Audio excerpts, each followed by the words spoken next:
Bem-vindo ao canal da Clínica Factum.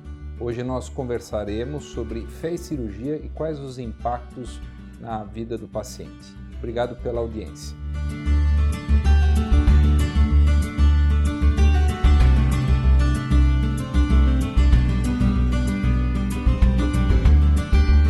Hoje nós vamos conversar com o Dr. João Tomé e a Joyce Klein. Tá? O Dr. João ele é médico assistente do ICESP, ele é oncologista e ele é médico do Oswaldo Cruz e também faz a parte de medicina paliativa e ele vai explicar isso melhor para nós. E a Joyce é a nossa capelã no Hospital Oswaldo Cruz. Bem-vindo, obrigado por ter vindo aqui. Eu sei que a vida de vocês é tão corrida e tantos pacientes precisando de vocês estarem aqui tomando tempo para perdendo esse tempo para vir falar com a gente, viu? Obrigado por vocês terem vindo, viu? Doutor João, você tem alguma coisa para falar do que o senhor faz em especial no hospital? Como é que é seu dia a dia, na sua rotina no hospital? Bom, como o senhor disse, eu faço a parte de medicina paliativa, né? Nos hospitais, nos dois que eu trabalho. E é uma área mais nova da medicina, vamos dizer assim, principalmente aqui na América Latina, ela está começando a crescer agora. E é uma medicina que é indicada para pacientes que têm alguma doença ameaçadora da vida. Seja ele um câncer, um HIV/AIDS, alguma doença cardíaca, pulmonar. Então, são pacientes múltiplos, diversos, com diversas doenças, diversas demandas, que a gente ajuda a controlar os sintomas desses pacientes, sejam eles físicos, psíquicos, emocionais, sociais ou até mesmo espirituais, que aí é onde a Joyce, que é parte da nossa equipe, nos dá esse suporte nessa parte espiritual. A Joyce, que faz a parte mais difícil de toda, é a que é a mais tímida, que a gente estava brincando até agora, né? Joyce, me explica uma coisa, você é uma capelã dentro de um hospital alemão Oswaldo Cruz. O que é isso? Me explica. A capelania ela faz parte de um cuidado da integralidade do indivíduo. Então, quando a gente olha para uma pessoa, a gente precisa entender que ela não é só esse corpo e no momento que ela está no hospital, ela não é só alguém que está doente. Ela é alguém com uma história, com um passado, com um presente e com um futuro, maior ou menor, mas com as expectativas. Então, falar de espiritualidade, falar da fé dela, entender quais são os valores dela, como que ela está enfrentando esse momento da doença e como que ela avalia e consegue olhar para frente e conseguir ressignificar esse momento que ela está passando, ela e toda a família dela. Então, a capelania é esse intermediador de um diálogo sobre valores da pessoa. Entendi. É um mundo moderno, né? A gente nessa correria, né? A gente vai esquecendo da família, vai esquecendo dos amigos, vai dedicando só ao trabalho, outras coisas, e na hora de repente recebe alguma notícia ou uma situação difícil, e aí ela lembra que ela tem fé, lembra que tem família, lembra que tem amigos, e de repente é aquilo que eu falo, você tem que plantar uma semente e colher depois, mas muitas vezes você não tem essa semente e não tem essa colheita. E aí você tem que entrar, deve ser difícil isso, né? Não deve ser muito fácil, principalmente para esses pacientes que não têm esse suporte familiar ou suporte de amigos, né? Não deve ser muito fácil. Quando a gente fala de suporte e por exemplo, alguém pode ter uma comunidade religiosa, essa comunidade oferece um suporte apropriado, ela é presente, ela apoia não só o paciente, mas ela apoia a família também, que acaba... o adoecimento envolve muitas pessoas, não é só uma pessoa que é acometida. A família adoece junto. A família adoece junto. E a comunidade religiosa era um suporte importante. Mas hoje a gente acaba percebendo que muitas pessoas não possuem essa comunidade religiosa. Elas possuem formas de espiritualidade, possuem compreensões e manifestam isso de formas diferentes. Então a capelania procura resgatar esses valores. E qual é a fé? Pode ser... não precisa ser necessariamente baseado em uma crença denominacional, mas pode ser a natureza, pode ser a música, pode ser as artes, são os valores e aquilo que faz com que a pessoa sinta-se melhor e tenha um bem-estar. A gente fala de bem-estar espiritual. Então é bacana. Então se o Dr. João quiser, por exemplo, chamar para, independente da religião que ele faça parte, ou se ele é ateu ou não, é importante ter isso porque no Brasil é muito pluralista isso, né? Sim. Então, o teu trabalho não é significadamente falando algo religioso, assim, de uma religião. É para aumentar a fé interna dessa pessoa, aquela energia que ela precisa para superar aquele momento. Isso, e a gente fala, existem 2 modelos de capelania, né? Existe uma capelania denominacional / religiosa, que é essa garantida por lei, que as pessoas, quando estão internadas, elas podem contatar o servidor religioso para que ele venha e realize os ritos religiosos tradicionais. Claro que dentro do ambiente hospitalar e daquilo que é aprovado pela instituição. E existe esse outro formato de capelania que não é denominacional, que é chamada capelania institucional, que é o meu caso, que é a instituição que contrata uma pessoa que vai resguardar os direitos religiosos, mas também vai acompanhar não só religiosamente, mas quais são as demandas espirituais que podem surgir no momento de internação, de longa internação, ou processos mais abruptos, coisas que acontecem e que trazem uma interrupção da rotina daquele paciente, da família. Então, você tem esses 2 modelos profundamente fundamentais. O denominacional, que vem da origem da família, daquela pessoa, e essa outra forma de capelania que acompanha, diferente da denominação, seja ela cristã, de origem afro ou de origem oriental. Eu não sou a figura religiosa, sou aquela que vai conversar sobre os valores e aquilo que é importante. A gente não tem ideia, né? Sim, e existe uma diferença que às vezes algumas pessoas confundem, que é importante deixar claro, que a espiritualidade é muito mais amplo do que a religião. Como a Joyce disse, a religião é uma denominação, é algo mais fixo, concreto, e a gente tem as religiões que todos conhecem. E tem a espiritualidade que vai além disso. Então a Joyce, ela trabalha essa parte mais além. Claro que se tem alguma religiosidade, alguma religião presente ali, ela pode trabalhar essa parte, mas se não tiver e for algo mais amplo, ela consegue também trabalhar essa parte mais geral, mais ampla, sem esses paradigmas que algumas vezes existem dentro das religiões. Muito bacana. Eu não tinha a menor ideia de como é que vocês atuavam, a gente chamava, mas assim, é interessante a gente ter essa ideia. E é importante até o médico, né? Entender cada religião de cada pessoa, até para respeitar as vontades, né? Entender o que de repente é conceito ou não, para não entrar em conflitos, né? E a capelã acaba ajudando, porque o médico não recebe esse estudo na faculdade. Ele não está preparado para lidar com isso. É interessante isso, né? E existe, inclusive, é importante a gente que trabalha nessa parte com doenças ameaçadoras da vida, a gente cuida muito da parte espiritual desse paciente e da família, porque a demanda vem de todos os lados, e dependendo a religião, dependendo a espiritualidade, existem cuidados pós-óbito também, e que na maioria das vezes, se a gente não tem esse cuidado, a gente acaba desrespeitando. Então a gente acaba causando mais sofrimento após o óbito nessa família, porque passou por cima de alguns costumes, de algumas tradições, de alguns rituais que aquela determinada família faria após o óbito, se a gente não toma cuidado de perguntar, de entender, para poder respeitar, que já é um momento difícil. E se a gente não respeita, a gente torna ainda mais difícil. Entendi. E deixa eu te perguntar, já que nós estamos conversando com isso, e vamos supor, eu pego um paciente que ele tem uma doença terminal, e ele é ateu, né? Como é que nós vamos abordar essa história de fé, essa história de ter um término? Teu deadline é esse aqui, teu finito é esse aqui. Como é que eu consigo abordar esse tipo de personalidade ou esse tipo de fé? Na verdade, a gente tem alguns preconceitos, né, relacionados a algumas tradições religiosas e algumas pessoas que se identificam como ateus ou agnósticos, quando passa do pressuposto de que falar de fé, a gente sempre tem que estar vinculado a uma tradição religiosa. Então, alguém que é ateu provavelmente nutre uma série de outros valores muito importantes.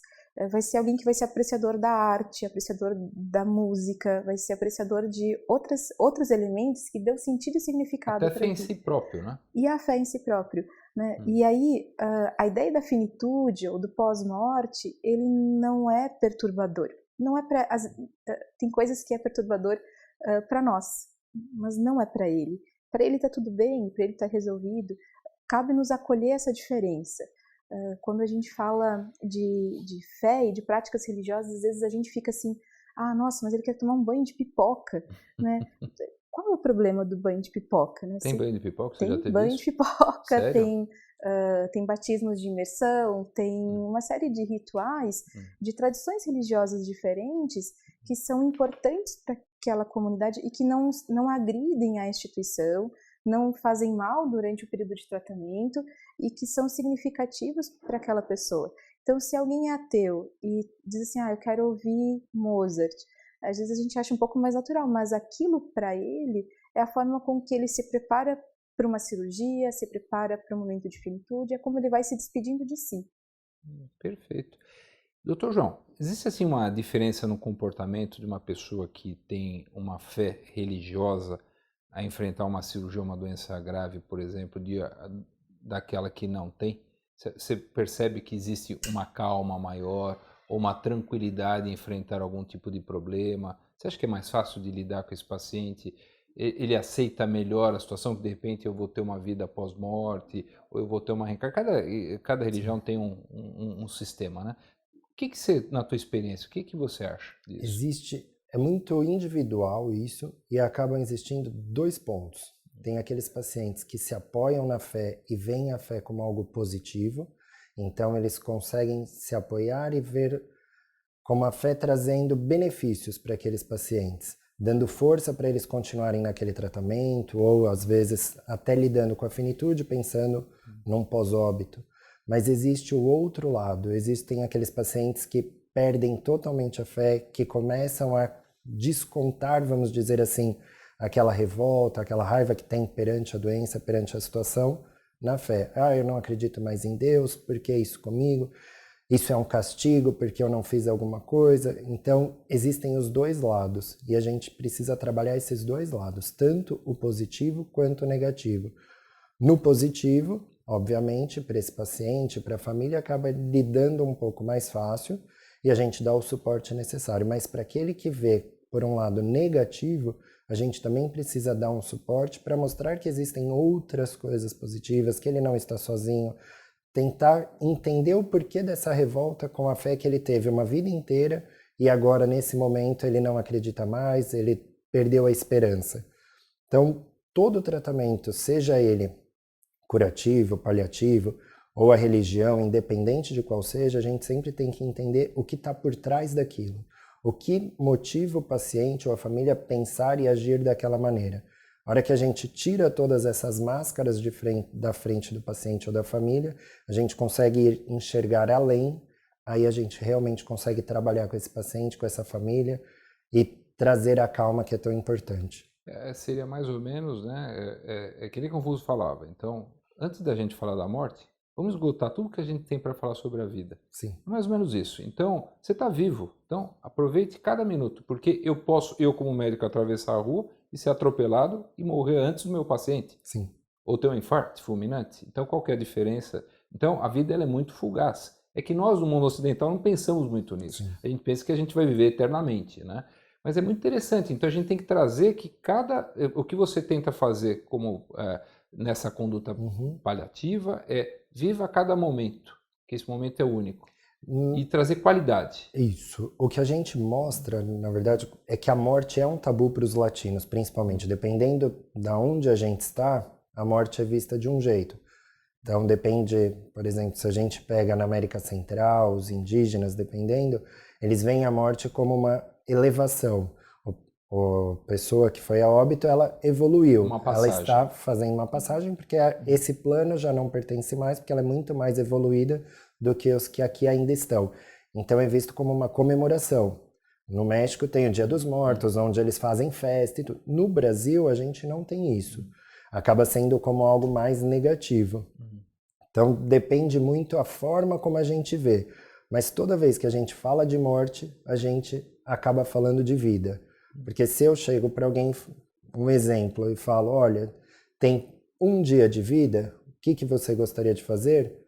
Poucos falariam, vou sentar e esperar. A maioria, quero fazer isso, quero viajar, quero comprar, quero me despedir de não sei quem. E tudo isso é vida. Sim. Então, se a gente conseguir enxergar a morte de uma maneira sem tabu, torná-la mais cotidiana, poder falar abertamente da morte, talvez a gente consiga desmistificar e tirar todos esses medos que existem ao redor dela. Mas isso é algo cultural e que precisa de tempo. Você acha assim, Joyce, por exemplo, que a gente nasce, a gente envelhece e a gente morre. Só que no mundo, é o que ele falou, no mundo ocidental ninguém quer discutir morte. Todo mundo tem que estar bonito no Facebook, no Instagram, ninguém pode estar doente, ninguém pode estar com cara feia, né? É cruel isso, né? Cruel, mas é possível de ser abordado, né? Existe uma série de caminhos para isso. Vocês médicos têm a anamnese, né? Que é um instrumento importante de contato com o paciente para conseguir entender por onde caminhou a vida dele, né? E por onde ele imagina que a vida dele vai continuar caminhando. E quando você se aproxima disso, você consegue entender qual é o real tamanho desse medo, qual é o real problema de falar sobre a morte. Tem a ver com alguma pendência financeira, tem a ver com alguma... A pessoa ela é fundamental no sustento da família. Então, quando a gente fala de morte, normalmente a gente está falando também das preocupações que as pessoas têm a respeito da sua finitude, mas também das pessoas que elas estão deixando. Então, é um tabu, mas também envolve uma série de questões de relacionamentos, de contextos, das pessoas que estão próximas. Então, quando a gente consegue se apropriar e ir conversando com as pessoas, em cada contato você consegue ir identificando, e aí o tabu ele vai sendo desmistificado, né? E a gente ajuda nessa parte, inclusive. Porque às vezes, como a Joyce disse, tem uma pendência financeira. É um pai de família, ele é o arrimo da família, e aí ele está vendo que ele está chegando no momento em que ele vai deixar a família. E aí ele gostaria de ter um cuidado com relação aos bens materiais, para quem ele deixa, o que ele deixa, passar as contas, as informações. E se a morte é vista como um tabu, que é o que acontece na maioria das famílias, esse assunto não é tocado, não é falado. E isso gera uma angústia para o paciente muito grande, que ele gostaria de conversar com os familiares, olha, tenho isso, gostaria que vocês ficassem com isso, cuidassem daquilo, fizessem esse outro. E a família geralmente corta. O mais comum que a gente costuma ver é, olha, tô morrendo, eu gostaria... Ai, vira essa boca pra lá, não fala isso. Bate na madeira. Acaba parando o pensamento daquele paciente, ele não consegue se expressar. Um pensamento lógico, né? Um pensamento lógico, prático, racional, e que ele pode não falar, mas ele vai continuar pensando. E vai gerar ainda mais angústia, porque ele pensa, se eu deixar o testamento correto, meus filhos não vão passar necessidade, vai estar tudo tranquilo. Mas os filhos, por sua vez, perante o sofrimento, não conseguem falar sobre aquilo. Coração latino que você estava falando. Então a gente tenta tornar esta conversa um pouco mais natural para aliviar também esse paciente que se sente angustiado de não poder dividir as suas emoções ali naquele momento. Entendi. João, a gente tem casos que, por exemplo, algumas religiões não permitem que a gente... Tem alguns paradigmas, né? Que a gente como médico, olha, eu preciso dar sangue para um paciente, eu preciso fazer tal atitude médica e de repente ele se recusa. Como é que eu faço com isso? Assim, eu queria saber da opinião dos dois. Falei, olha, eu não quero, pela minha religião não posso tomar sangue, ele está com uma anemia violentíssima, isso vai impactar na vida dele, na qualidade de vida dele, ou desistir, não quero mais fazer isso. Como é que eu faço? Porque alguns vêm até com termos, né? Assinado, com documentos pedindo para que você assine, para que não faça tal coisa. Como é que você se comporta? Ou alguma coisa... Porque tem várias coisas hoje paliativas aí no mundo, né? De eutanásia e assim por diante. Como é que funciona isso? Acho que a primeira coisa que a gente precisa fazer para cuidar bem de um paciente é entender a história de vida dele, como a gente está falando aqui. E a religião, ela pode influenciar, sim, nessas condutas. E essas condutas, a vida dele, o objetivo de vida dele, estão baseados nisso. Então, a medicina latina, ela tem também um paternalismo muito grande, onde nós médicos nos sentimos o dono da verdade e acreditamos o que é melhor para aquele paciente, independente da religião, da crença, do que ele acredita. Então, a gente precisa tirar um pouco essa nossa visão paternalista e colocar o paciente em primeiro lugar. Ele é quem tem um poder de decisão sobre a vida dele, desde que ele esteja consciente, orientado, possa exercer a sua autonomia. A gente tem que dar esse direito a ele e explicar para ele quais são os benefícios do tratamento, quais são os riscos e quais são os malefícios de não realizá-lo. E aí o paciente, tendo todas as informações em mãos, ele vai decidir, ele vai entender o que é melhor ou não para ele. E a família dando esse suporte. Então, existem algumas religiões que não permitem a transfusão de sangue, que em alguns casos, alguns médicos tentam persuadir, fazer com que esse paciente seja transfundido. Mas existe um lado pós-transfusão que muitos acabam não sabendo. Esse paciente pode sofrer um preconceito dentro da religião, a família pode acabar excluindo ele do núcleo familiar. Então, será que essa transfusão realmente vai trazer um benefício para esse paciente, sabendo que ele vai ter uma vida totalmente diferente da que ele tinha antes? Vai continuar fazendo sentido para ele viver sem a família, longe daquele núcleo religioso que ele tinha, mudando totalmente a vida dele? Para nós faz sentido porque a vida continua. Mas qual vida? A que ele considera vida ou a que nós consideramos? E aí, então, por isso que a gente precisa tomar um pouquinho mais de cuidado e enxergar como esse paciente vê a vida para ele. Já que a gente coloca sempre o paciente em primeiro lugar e tenta respeitar a autonomia dele, nessa parte a gente também precisa. Quer ver, nós tivemos um caso, não, vários, né? Então, de repente, começa a fazer uma quimioterapia, deu enjoo, já é uma senhora de idade, já deu alguma reação colateral e sempre aparece alguém que vem com alguma fórmula mágica, por exemplo, e diz, não quero mais quimioterapia, nós vamos seguir esse medicamento. E a gente acaba respeitando, né? Passado algum tempo, o tumor ou alguma doença avança muito, e essas pessoas nos procuram e a gente já não tem muito o que fazer. E aí vem, por outro lado, aquela coisa, por que eu não fiz? Sim. E aí, o que eu falo para esse paciente? Porque assim, tipo, eu te disse, né, mas eu não posso falar isso, né? E porque não é uma briga de quem sabe mais, mas assim, aí a gente tem que entender, fazer algo compreensivo, né? Dar um suporte para esse paciente e até para o familiar que vai viver com o peso de uma decisão que ele tomou. Isso é ruim. A gente que trabalha com oncologia, a gente vê isso no dia a dia. Sim. Que eles acham que a quimioterapia ou algum tratamento cirúrgico vai ser mais sofrimento, sendo que às vezes não é isso. Às vezes você vai melhorar a qualidade de vida, sofre um pouquinho num primeiro momento, mas você melhora essa qualidade. Como é que eu faço, Joyce? O que eu falo para esse paciente? Tem uma coisa que eu ouvi há um tempo atrás e eu achei bem legal. A gente tá com o paciente um breve momento da vida dele, mas a fé e a religiosidade dele tá com ele a vida toda. Então, a gente, nesse breve momento, não vai conseguir mudar ninguém. A gente não pode, a gente tem que entender qual é o nosso papel de fato. Aquela pessoa, aquela família possui aquela prática religiosa e isso pertence a eles. Nós não vamos tirar.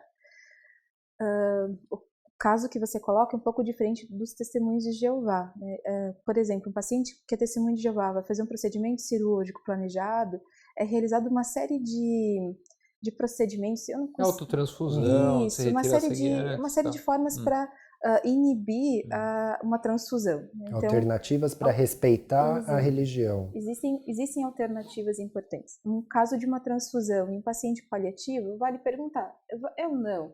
Né? Num paciente que não é paliativo, acho que o diálogo ele é importante para você informar a família sobre quais são as consequências de uma não transfusão. Já um paciente que busca, que aí não é testemunho de Jeová, mas que vai buscar no grande universo religioso meios e formas de buscar a cura fora da medicina tradicional, né, dessa medicina científica, né, ele nutre esperanças e expectativas que deveriam ser talvez melhor acolhidas pelos médicos, né? Talvez mais informação, mais clarificar melhor o que é uma quimioterapia, o que de fato vai estar acontecendo, você não vai estar sozinho. Eu acredito muito na informação bem dada, as pessoas elas não vão desistir do tratamento. Desiste do tratamento ou procura outras alternativas aqueles que não são bem informados e que não recebem um suporte adequado de uma equipe toda. O médico acaba muitas vezes, acho que tomando para si muitas responsabilidades. Existe uma equipe multi que deveria ser talvez mais utilizada, né? E não falo só da capelania, falo da psicologia, de as terapias complementares, outras outras formas de cuidar desse paciente. E aí talvez traria mais tranquilidade e talvez não desistências. O universo religioso ele é muito grande, ele traz grandes desafios, mas ele não deveria ser um inimigo, né? Deveria ser um parceiro de cuidado. Né? Um facilitador, né? Acho que o diálogo, as perguntas, né, se apropriar e se aproximar, ajuda nesse processo de cuidado. Por isso que a gente tem visto em muitos hospitais que eles têm investido em espaços, vamos falar, holísticos, né? Então, onde a pessoa tem massagens, tem acupuntura, tem uma ala de música, uma ala... Eu acho que, então, esse investimento é válido. Sim. Exatamente para tirar esse peso do médico, ajudar o paciente nessa fase de transição. Então, é um investimento válido dos hospitais. E é uma forma de cuidar do paciente como um todo. Cada um é um, então cada um vai se beneficiar de um tipo de tratamento, de terapia. E a partir do momento que esse paciente, essa família, tem toda essa informação, eles vão conseguir ver o que é melhor, o que faz mais sentido para eles. E a nossa função é informar. E a decisão a gente compartilha. Essa decisão compartilhada é um termo que às vezes dá um pouco de confusão. Alguns médicos, puxando mais para o meu lado de paliativista, aquele paciente que não tem uma indicação técnica de ir para uma UTI, ser ligado em aparelhos. Alguns médicos não sabem lidar muito bem com isso e acabam tentando usar a decisão compartilhada, perguntando para o paciente, para a família, se eles querem ir para a UTI, se eles querem ser intubados. E esse tipo de decisão não é da família, a decisão é técnica. O que a gente chama de decisão compartilhada é tentar entender até que ponto a internação na UTI faz sentido para aquele paciente, para aquela família. Até que ponto esse paciente talvez vir a óbito com um tubo na garganta, dependendo de aparelhos, ainda assim faz sentido para ele ou não mais. É isso que a gente chama de compartilhado. Eu acho que não tem benefício e aquele paciente ele me traz que a partir do momento que ele não respirar sozinho, que ele estiver dependendo de alguém ou de aparelhos, para ele também não faz mais sentido manter-se vivo. Então, junto a minha opinião com a dele, a decisão é compartilhada. Mas eu não preciso chegar para ele e perguntar, quer tubo ou não quer? Acaba sendo um pouco mais sutil. Entendi. Antigamente a gente via que as pessoas às vezes estavam numa fase mais difícil, elas iam para casa e tudo acontecia em casa. Passado um tempo, elas iam para o hospital. Passado um tempo, elas não conseguiam ficar junto no quarto onde tinha esse tipo de problema, a gente encaminhava para a UTI, né? Então a gente viu que, de uma certa maneira, os familiares vão meio que se afastando porque elas têm medo de perder aquele paciente que elas gostam tanto, medo de ver a morte, porque aquilo também faz refletir sobre a vida, né? E é assustador como nós não temos preparo. E o médico, isso que você falou que é importante, porque em nenhum momento o paciente desse pode estar sozinho com o médico. Porque o médico ele não é curandeiro, né? O médico ele é um cidadão, ele tem sentimentos, ele sente dor pelo que ele está perdendo e é importante dividir. Sim. Quando você divide, eu acho que fica mais leve para todo mundo. E aí você toma uma decisão que você não vai se arrepender depois, né? Acho importante isso, que bacana, viu? Eu queria te perguntar, então você acha que a religião do médico pode influenciar no tratamento? Porque o que a gente sempre fala é que a religião do médico é a medicina enquanto ele está tratando o paciente. Independente de quem seja o paciente, da religião do paciente, nível cultural, social, médico é médico e ponto. O que você me diz disso? Esse é o pensamento correto. Todo médico deve tratar dessa forma o paciente, independente quem seja ele, o que ele fez na vida ou deixou de fazer, independente da religião. Então, a gente tem que estar totalmente limpo desses, vamos dizer assim, preceitos e preconceitos para atender os nossos pacientes e nossos familiares. Então, é importante a gente conhecer, saber quem é aquela pessoa, quem é aquela família, para a gente poder ajudar. Mas a nossa opinião pessoal, particular, não pode influenciar. Ótimo. Deixa eu te perguntar uma coisa para terminar. Então, vamos supor, se eu sou médico ou se eu sou paciente e eu estou precisando de uma orientação dos cuidados paliativos, como é que eu consigo encontrar esse grupo no hospital? Tá. No Oswaldo Cruz ou no ICESP, que são os dois hospitais que eu trabalho, a gente trabalha através de interconsultas. Tá? Então, as equipes titulares, as outras equipes médicas entram em contato com o nosso grupo. Digo grupo porque a gente é uma equipe multidisciplinar, como a gente atua em todas as esferas do paciente, um médico sozinho não dá conta. Então precisa de um capelão, precisa de um enfermeiro, uma nutricionista, uma psicóloga, uma fisioterapeuta, para trabalhar esse paciente como um todo. Então aí eles entram em contato com o grupo e aí a gente faz a avaliação e vê no que pode ajudar, qual tipo de suporte que pode dar. E aí cada um, com a sua experiência, com a sua prática, consegue dar um pouco de qualidade para esse paciente, para essa família, fazer o acolhimento um pouco maior. Perfeito. E, Joyce, como é que o pessoal te acha se de repente só quiser discutir algo religioso no hospital? Pergunta pelo capelão. Tô com uma angústia, tem alguma coisa que está acontecendo, preciso conversar com alguém. A capelania está aí para isso, tá para ouvir, tá para conversar. Não, tem que ser uma coisa profissional, não é só para descontrair, né? Um assunto tão pesado. Alguns anos atrás eu trabalhava, eu era chefe de UTI, de uma UTI grande, e tinham pacientes homônimos, né? Que tinham nomes parecidos. E alguém chamou, porque o paciente estava numa fase terminal, não tínhamos essa noção. Eu estou falando isso de 25, 26 anos atrás. E aí o capelão foi lá e o paciente estava acordando da anestesia e não era o paciente que ele estava fazendo, né? E o paciente fazia assim. E eu estava passando visita com os meninos, né? E eu falei assim, o que está acontecendo aqui? Não estão fazendo, né? Extremoção. E era o outro paciente, né? Então por isso que eu falo que essas coisas, para não acontecer essas coisas, que hoje a gente dá risada, né? E até hoje o paciente, eu me lembro, depois que ele foi estubado, a gente conversou. Sim. E a gente deu muita risada, não pode acontecer, né? Porque é uma coisa séria. Então, por isso que é importante ter esse grupo e é importante ter essa coisa de religião. E eu acho assim, esse carinho é o que eu falo, é fé. Eu acho que assim, tudo que a gente falou, eu acho que é o amor. É o amor que a gente tem olho no olho. Hoje a gente está muito celular, a gente está muito preso a coisas materiais e, de repente, a gente não tem esse contato. A gente vê isso em restaurantes, as pessoas olhando o celular em vez de olhar para a pessoa que ela está namorando ou para o filho que ela tem um momento.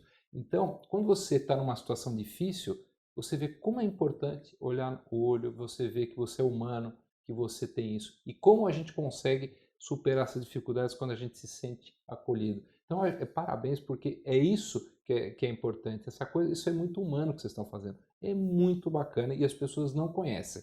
Então, a gente queria divulgar isso até para que outros médicos, outras equipes, até os pacientes soubessem que existem esse tipo de serviço, tá? E se precisar localizá-los, né? A gente tem a informação desses dois hospitais. Sim.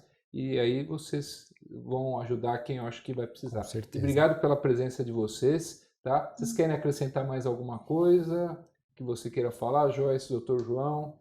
A única coisa que eu queria acrescentar é que às vezes, a maioria entende cuidados paliativos para pacientes que estão em fase final de vida, é um processo, os últimos dias, últimas horas. E, na verdade, a gente faz a diferença na vida desse paciente, dessa família, antes. Então, a partir do momento que ele tem um diagnóstico de uma doença ameaçadora da vida, como as que eu falei no começo, a gente já pode caminhar junto com esse paciente. E não significa que ele estando com os cuidados paliativos, ele não vai fazer a quimioterapia, ele não vai fazer o tratamento antirretroviral, ele não vai fazer o tratamento cardiológico ou pulmonar específico. Ele vai seguir com duas equipes diferentes e duas equipes que se complementam. Então a gente agrega valor, em nenhum momento a gente tira a possibilidade de tratamento, a gente só oferece um cuidado a mais, esse olhar um pouco mais humano, tentando ver quem é aquele paciente e não a doença. Então, acho que é só importante os médicos em geral ou a família ter essa noção de que a gente pode estar no caso antes. Tanto é que a gente tem paciente de ambulatório. Se fossem os últimos dias, não faria sentido. Então, a gente tem pacientes que a gente acompanha no ambulatório, às vezes por anos. Alguns idosos com demência, eles ficam anos com a demência em evolução, crescendo, avançando. E a gente, desde o começo, conversa com esse paciente, conversa com a família, faz as orientações necessárias, ajusta a medicação junto com o geriatra, com o neuro, com o médico que está acompanhando. Muito bem. Doutor, explica uma coisa. Você tem algum filme, algum livro que você indica? Vai assistir esse filme que é legal para você ter uma orientação. Você já pensou nisso? Tem uma série na Netflix que é bem interessante, que fala sobre as diversas religiões. Acho que para conhecimento vale, com o Morgan Freeman. Ela é bem legal, porque ela faz um retrato das várias tradições religiosas. Só para a gente ter um conhecimento, a gente acaba ficando muito no cristianismo. Eu assisti, é ótimo. É uma boa referência para assuntos das tradições religiosas. De filme, tem Cartas para Deus, que é um filme bonito, mas agora eu sou triste para lembrar. Ótimo, já deu. Olha, assim, obrigado, viu, por vocês terem vindo. Vocês são uma simpatia, né? Vocês são nota 10, vocês são anjos na vida dos pacientes, com certeza. Obrigado, viu? Nós que agradecemos a presença. Muito obrigada. A presença não, a oportunidade, né? Obrigado pela audiência. Inscreva-se no nosso canal aqui abaixo. Obrigado.